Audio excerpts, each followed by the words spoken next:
Imagine this. The air is cold, really carrying that lingering chill of a desert night just before the sun fully takes hold. Dawn is just breaking over the Iraqi-Iranian border, this huge, silent expanse of desert under a pale, sort of unforgiving sky. Yeah, desolate country out there. Exactly. And the only sound for miles is this quiet hum getting closer. Then you hear the crunch of tires on gravel as a vehicle pulls up, stops suddenly. Okay. Two figures get out. A young woman, she looks vibrant, full of promise, An older man, commanding presence, but his face is like a mask. Total calculated intent. Their voices are hushed, just swallowed by the wind. But you can feel the tension between them, even in that huge open space. And then it happens. Right. A glint of metal in the man's hand. A single shot echoes, just tears through the quiet. The woman falls. A life just extinguished. Instantly. Instantly. And the man, he's calm, deliberate, gets back in his vehicle, drives away. Leaves nothing but dust in this chilling silence. It's a powerful image. It is. And this isn't just a story about a shocking murder. This is our deep dive into a case that absolutely ripped through Iraq. It exposed this whole web of political power, deep-seated corruption, and a love that turned into a deadly obsession. So what we're doing here today is piecing together the events of a really contentious case, one that grabbed public attention in a huge way. It's this confluence of, personal ambition, massive political influence, and just a horrifying act of violence. Yeah. We'll try to unpack the what, the how, and maybe get closer to the really unsettling why behind the headlines you might have seen. This story, it has so many layers. You've got a respected university, a brilliant student, a powerful professor, and a secret that ultimately cost a life. It really forces you to ask, doesn't it? It does. When that kind of unchecked power meets obsessive passion, what truly drives someone to cross that ultimate line? It's a disturbing question. Our story really begins with Sarah Al-Abouda. She was a young woman from one of Basra's most respected families, known for her high morals, strong character. Her family, too, had this great reputation for integrity. Right, a solid background. Absolutely. And her lifelong dream was clear, something she worked towards with incredible dedication, becoming a university professor. She had this exceptional academic journey at the College of Education, Basra University, graduated with distinction. So very bright, very focused. Very. And her family was just filled with pride, offering unwavering support as she pursued this dream. They could never have imagined the darkness that was sort of lurking just around the corner. And during Sarah's time at university, she inevitably crossed paths with Dr. Dargham Abdul Salam. Now this figure, he was a senior professor, highly influential, but known for having a difficult, almost arrogant demeanor. I heard he was pretty harsh. Very harsh with most students, yeah. Almost contemptuous. And he had this reputation for being untouchable, not just academically, but because of his political connections. His sister was married to the governor of Basra. Ah, okay. That explains a lot. It does.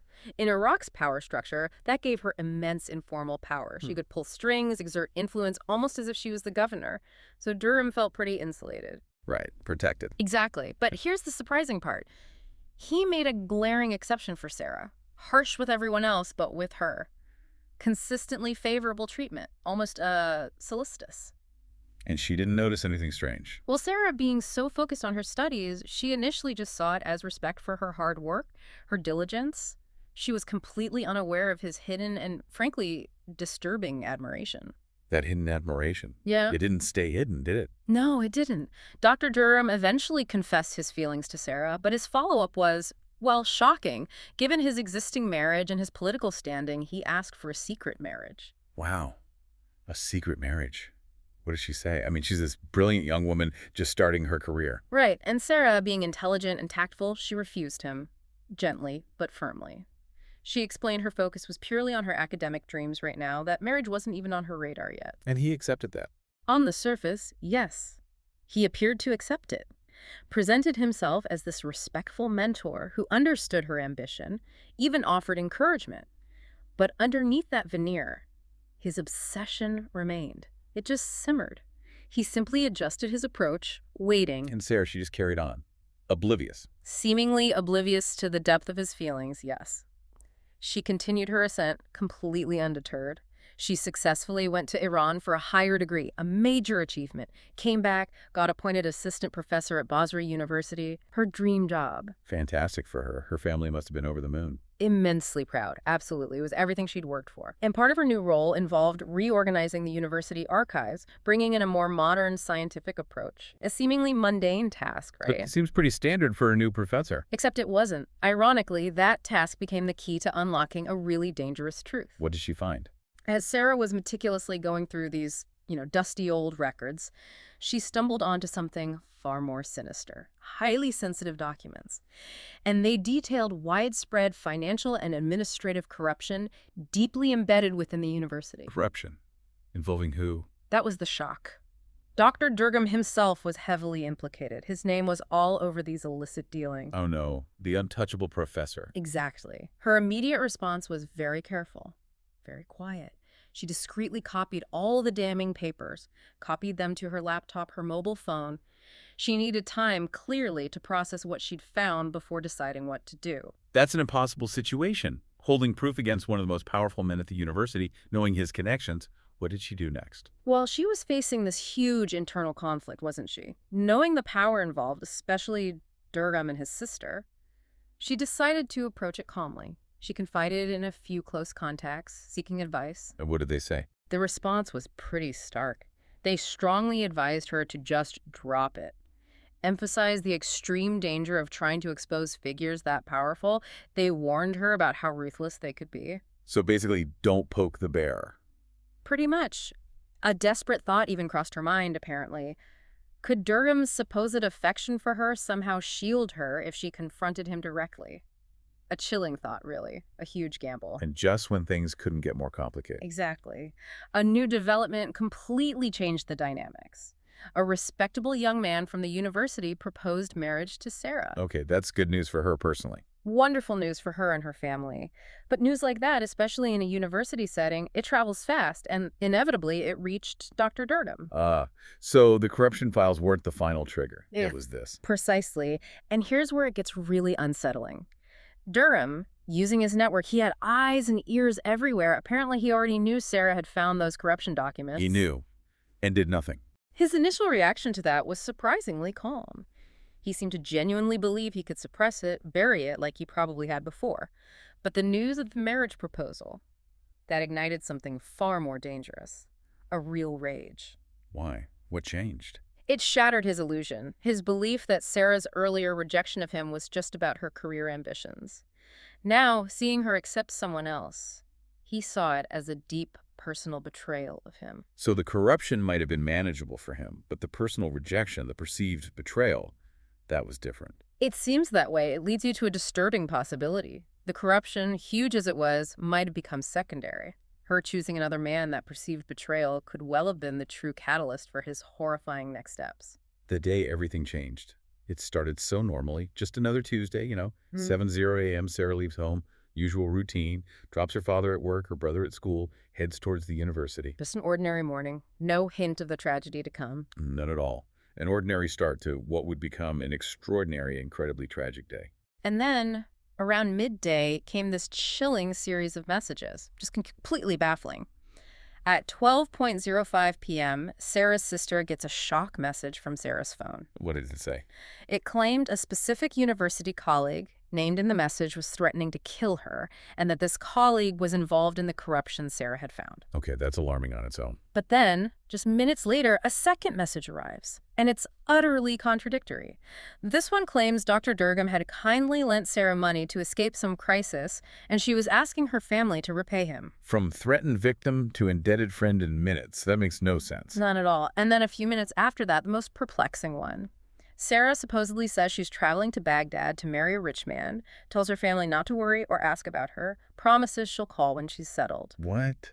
That sounds nothing like the Sarah you described. Exactly. And immediately after that third message, her phone goes dead, just completely off. Oh my God, the family must have been frantic. Absolutely frantic. Sarah's sister rushes to her father with these bizarre messages.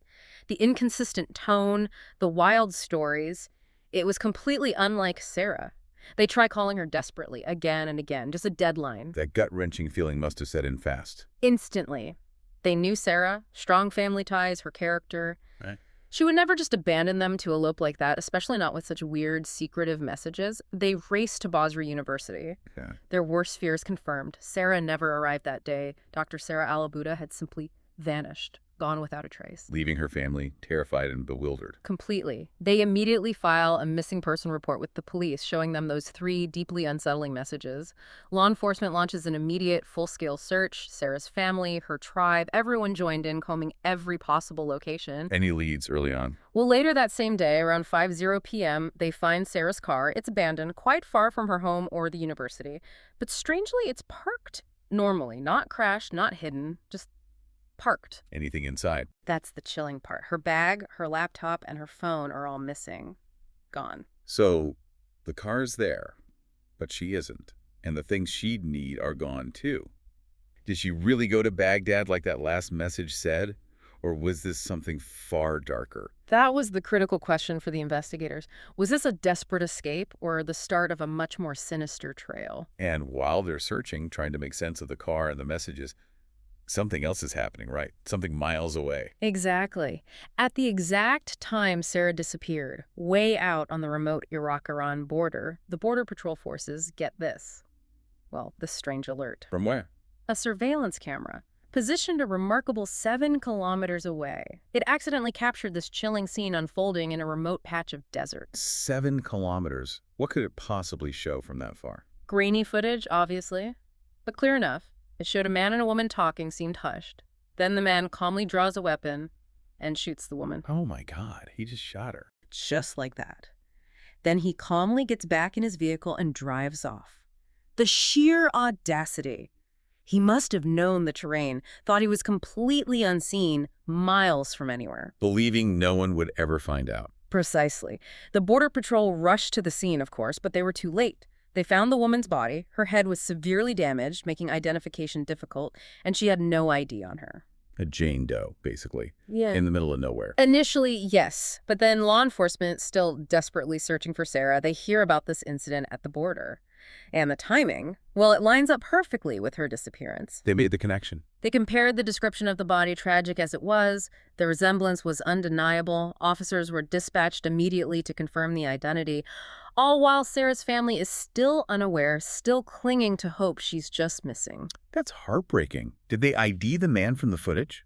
A technical committee got straight to work analyzing the camera footage, advanced techniques, enhancing the grainy images, and that's when they got the shocking identification. The man in the video, it was Dr. Dargham Abdul Salam. Dargham. It was him. It was him. A swift security force moved in to apprehend him. Sarah's family was finally told the devastating news that she was dead, though mercifully perhaps, not yet who was responsible. But the problem started immediately, didn't they? With his connections. Right away. His political influence, his sister's position, and these reports of him having access to electronic committees, basically online groups organized to manipulate public opinion, spread disinformation. There was this immediate, palpable fear of a cover-up, that justice would just be swept under the rug. People were worried he'd get away with it. Deeply worried. The very next day, the family learns the killer is Dr. Dargham. Imagine the shock. Why him? Why take her to such a remote place? Why so calculated? And adding to the unease, Basra University remains strikingly silent. No public mourning for Dr. Sarah. Nothing. Which just fueled those fears of immediate blackout, right? Like they were trying to bury the story. Exactly. It looked like a deliberate attempt to control the narrative from the start. And the evidence that came out, Right. It really didn't paint the picture of a simple crime of passion, did it? Not at all. Far from it. Consider the weapon first. Yeah. The bullet used wasn't just any bullet. It was identified as an internationally prohibited, armor-piercing, incendiary type. Incendiary? What does that mean? It means it's designed to explode or ignite after impact inside the body. It causes catastrophic internal damage, ensures immediate death from a single shot. Think about that. That's horrific and speaks volumes about intent. Absolutely. This wasn't an impulsive act of rage. This was a specific lethal choice, calculated for maximum immediate effect. Then there's the location itself. She was lured out to this remote spot where he clearly believed he was safe from any surveillance, totally unaware of those advanced border cameras. That shows meticulous planning, a practiced hand. And his behavior on the camera. Disturbingly calm. He abandons the body in the desert, seemingly confident it would decompose or be taken by scavengers, leaving absolutely no trace. It suggests the cold calculation of a hardened criminal, not a distraught, jilted lover. And the missing items. Her phone, her laptop. Crucial pieces. Her phone was found with Dr. Dargham eventually, but it had been completely wiped clean, scrubbed. And her laptop, the one with all those damning corruption documents, never recovered. Vanished. Conveniently removing all the evidence of the corruption motive. Precisely. So with all this building and intense public pressure growing, these rumors started circulating. Attempts to muddy the waters. Yes, two significant rumors popped up, and they seemed clearly designed to discredit Sarah and shift focus away from the corruption angle. The first one claimed Sarah and Dargham were secretly married and that she was pregnant. Yeah. The story went that she threatened to expose him, so he killed her to silence her and protect his secret. It was immediately debunked. It flew in the face of everything known about Sarah. Her reputation was impeccable. It was just a blatant, ugly attempt to tarnish her image after her death. Awful. And the second rumor? That Dr. Dargham suffered from some kind of sudden mental illness, a sudden break that made him do it. This was also widely rejected. I mean, the guy was actively judging doctoral theses just days before the crime. Doesn't exactly scream sudden mental collapse. Not at all. It felt like another coordinated deflection tactic, trying to find any explanation other than cold-blooded murder linked to corruption. Did Dargham himself say anything? Did he confess? Under interrogation, yes, he did eventually confess to the murder. He admitted his deep affection for Sarah, talked about his outrage when he learned of her marriage proposal, said he felt betrayed that she'd refuse him but accept someone else. So he stuck to the jilted lover narrative. He did. He described intercepting her that morning, convincing her to get into his car, driving her out to that desolate border road, and shooting her when she, again, refused his advances. But what about the other stuff? The corruption, the laptop. That's what's truly telling. What was missing from his confession? Absolutely zero mention of the corruption documents, no explanation for the missing laptop, no reason given for why her phone was wiped clean. He just omitted all of that. And the timeline of those messages from her phone is critical here, isn't it? Absolutely critical. Investigators confirmed the murder happened at 11:19 a.m. But those bizarre, misleading messages from Sarah's phone, they were sent over 45 minutes later, starting at 12:05 p.m. So he killed her, then sent the messages pretending to be her. Exactly. It proves Dargham was behind those messages. It was a deliberate, cold-blooded attempt to mislead everyone, the authorities, her desperate family to buy himself time, maybe create a false trail. That's chillingly calculated. It is. And if you connect that to the bigger picture, well, people started making connections. They began linking Sarah's case to other unsolved disappearances of students from Basra University, cases that had just gone cold, often filed against unknown perpetrators. Suggesting Sarah might not have been the first. It certainly raises that deeply disturbing possibility that her murder wasn't an isolated incident driven purely by personal rage, but maybe part of a larger, more sinister pattern of silencing inconvenient people within those powerful university circles. It extends far beyond just one jilted lover. So what was the final outcome? Did justice prevail? Dr. Dargham Abdul Salam was ultimately tried, convicted, and sentenced to death for the murder of Sarah Al-Abouda. The case serves as a stark reminder that even under intense pressure, even against powerful, connected individuals, justice can sometimes prevail. Though perhaps the full truth, the full extent of the rot, remains hidden from public view. But leaves so many questions unanswered, doesn't it? About the depth of the corruption, about who else might have been involved, about those other disappearances. Absolutely. And that brings us to the final, really thought-provoking question, I think. When you connect all the dots, the meticulous planning, the specific prohibited weapon, the deliberately missing evidence, those calculated cover-up attempts, the wiping of the phone, and the deeply troubling context of other unsolved disappearances at the same university, you have to ask, was Dr. Dargham's motive truly just a jilted lover's rage? Or was Sarah Al-Abouda's murder actually a cold, calculated execution? An act designed specifically to silence her permanently, to protect a far more dangerous secret, one deeply embedded in the structures of power and corruption, far beyond just him. This case really is a chilling example of how political influence can twist and weaponize personal obsession, turning it into a tool for the most brutal kind of silencing. This deep dive into the tragic case of Sarah Al-Abouda, it really shows how appearances can be so deceiving. How the truth often lies buried far beneath the surface, hidden by those layers of power and influence. We hope this exploration has given you something profound to truly consider.